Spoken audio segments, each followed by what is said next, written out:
Okay, this is the practice retie on the mount. Okay, that goes on the ring. Um, I have a Dyneema loop here. If you watch one of my, I got a video pertaining to the Synergy X Hitch system that deals with splicing Dynaglide on some of my accessories as an accessory cordage. This loop is going to be for the bungee, okay, that advances the hitch. Or not, the energy stored in the bungee is going to advance the hitch, but this is where it's going to clip on, is this Dyneema loop here. Okay, now when I get that out of there, I'll explain how about that. But you can see that a right-handed person would have the loop this way, and the left-handed person would have the loop that way. Well, I'm right-handed, but I run left because I just like having the tail on my left for some reason. I can't shake it for some reason, and so I'm tending with my left. If I run a Z, which I probably will for the most part when I'm doing stuff like that, then it doesn't matter anyways. So I run a left punt. I'm running a left punt, and so this is tied for my left punt setup. Okay, so now all you people who are, 10 slack with your right, just probably now realize that I've been showing you how to tie it for people who tend to slack with their left hand, and now you gotta figure out how to tie it all over again. I'm such a jerk, but the whole thing is I'm not trying to be a jerk. I'm really not. Okay, I'm just doing this. Like I said, I'm building this system for me, and I'm just sharing it. That's all. It's not. When I first started with the Synergy X Hitch, the idea was to build a dual stage cross-loading hitch where it was, a progressive situation, to make it, more soft like that. So this is what I ended up with, and it's freeware, okay. There is a hardware bit left over from the design process that I may market. It has to do with the tensionless system that I designed for this rig, which I'm going to be using. I can probably, I think I even have, right here. That's what that looks like. Okay, I'll explain that later. That's the skid for the Synergy X Hitch system specified tensionless. My mom was here early in spring when I started the project, and did a series of videos when I had all the hardware bits, and I was experimenting with the hitch at that point. But this is the one piece so far that I am certain that I would sell as a product. Okay. Okay, so that's the skid for the Synergy X Hitch system specified tensionless that I have designed. Okay, but that's up in the air yet too. We'll see. Anyways, this is a Dyneema loop. Now this is the bare minimum number of helicals that I would run for myself personally. Okay, I weigh 150 pounds. I'm a light guy, and I think the thing is that when people gauge how many sections they run, top or bottom, you gotta figure as a function of your weight times your duty cycle or usage, or how hard you're going to be running that hitch. You know, are you going to be, you know, a Sunday walk in the park, or are you on the clock and just tearing the place up? You know, that's the whole thing. But with this system, along the way in the development process, I realized that I had to over-design my D-cell. Okay, where you know, most systems are designed to 2G. Okay, that's what they suggest, is that, you know, at 2G, you know, twice your body weight, your hitch just starts slipping or creeping in an engaged state. Well, the thing is the heat was more of an issue because of the fact that when a hitch heats up, the hitch cord is expanding. It's getting longer, and you end up with this thing that's sort of like brake fade on a car, okay, where when you are pounding on the brakes and you need them the most, they're not doing what you need them to. Okay, or you know, it's like a unstable. It's like a positive feedback, like in, you know, climate chaos, where there's, you know, it's because it's hot, it's not grabbing like you need it to. Okay, so it's like this brake fade. So I found that I needed to, with a SRT system, hitch-based SRT system, I needed to just throw the G, you know, D cell out the window and start with heat, and just let the D cell be wherever it was.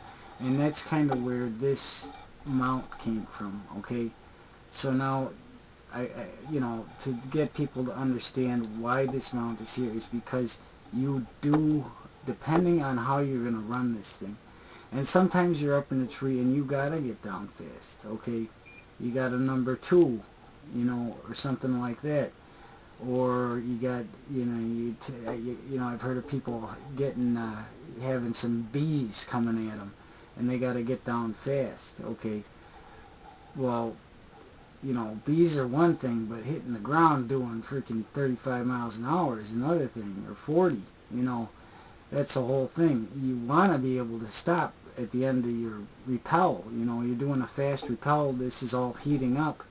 Okay, you see what I mean? So with, you know, SRS, hitch-based SRS, you have to design for the heat potential, the maximum heat potential, and let the D cell, you know, maximum factor be something that, you know, you just have to somehow deal with. Well, this is how I'm dealing with it. Okay, is that these are going to some degree, give some relief to the situation. How people design their hitches, how they design use them, that's a judgment call. Okay, and I may not be done fine-tuning mine yet either. Okay, but right now, the way I'm thinking about it, this would be the absolute minimum that I would run for myself personally. Okay. Anyways, I'm going to untie this. We're going to get down to this dynamo loop here. Okay, so I'm showing this. I think I showed it before, but I'm showing it again real quick. I'm going to untie it, and then I'm going to retie it, because I want to make sure people got this down, and they don't have to, I don't have to make another video that way.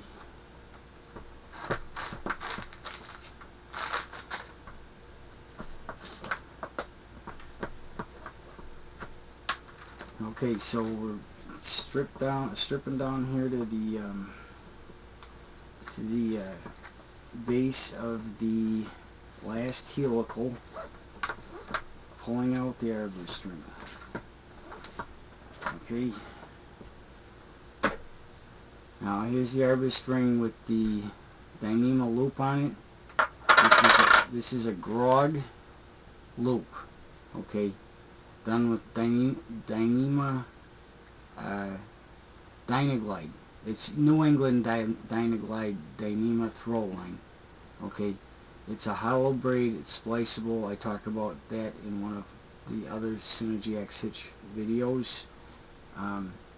where I'm using the sailmaker's needle.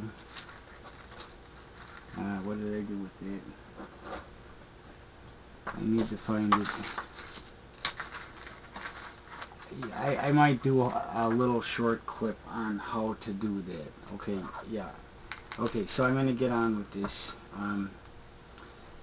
The thing to remember when you're putting this loop on here, okay, larks it on there, and the side that it's going through, where it's wide like that. There's one side where it's pinched together, and there's another side where it's wide. That side goes against the climbing line. Okay, so that this bungee loop dictates which way that goes in. You set that in there and hold this up this way. Get your lines through there.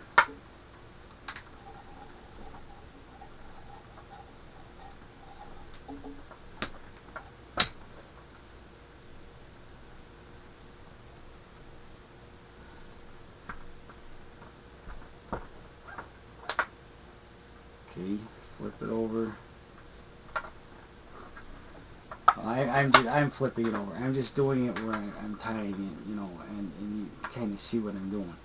Okay, so that's through the arbor string, crossing the first time. Okay, over the top. Then you take the tails and run them through here, and it goes right by that Dyneema loop. So you got to kind of hang onto it, squeak them by. Hang on to the Dyneema loop. Just stick your pinky in there if you got to, or something to just keep it in place.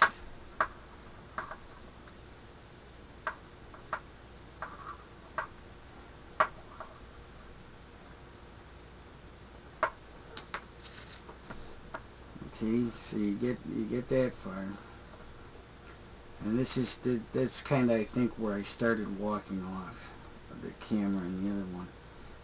Is the tie thus far at that point is it comes through, and it's just mirrored, but it comes through this, around through the arbor spring, over the rope. They cross, okay, and then the crossed side from the other side comes through this side, going that way. Then they cross again, okay, and that kind of helps out here because you get your Dyneema loop. And you gotta kind of make sure that's, well, I mean, this is not life support. If the rope burns it,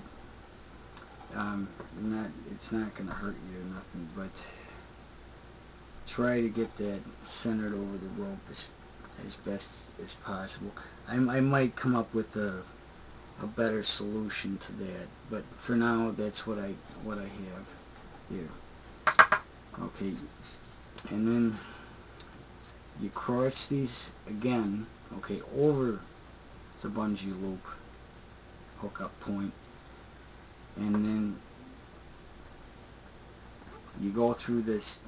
You're on the side that you cross it on. You're going through that side of the arbor string and back around and down, and then you just cinch that up. And then here you can see, I mentioned this before, but it was off the screen. You can see the clove hitch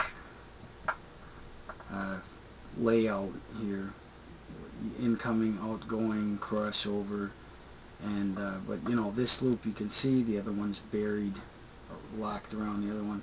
Mirror image on the other side. You go through on the same side, and then back through.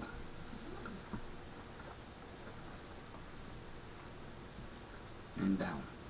And again, you're looking for that you know, the clove, the classic clove thing where you got the incoming, out, you know, outgoing, and the crossover side of the deal. These, you don't see the two loops on this side because one of them's gone. You know, it's actually the loop. Like this clove hitch, the loop is. Geez, I gotta look at it too. It's this one. Yeah, this. It's the other loop is like walking way over here, interlocking with the other one and coming around. Okay. So that's the deal there. I could throw in the Zeppelin bend. You know, they have instructionals on standard. You know, the standard like that. So just don't forget. You know, I mean, actually, I'm going to do it because, you know, this thing is not done until you have, you know, some sort of end-to-end knot that is specified for life support in here.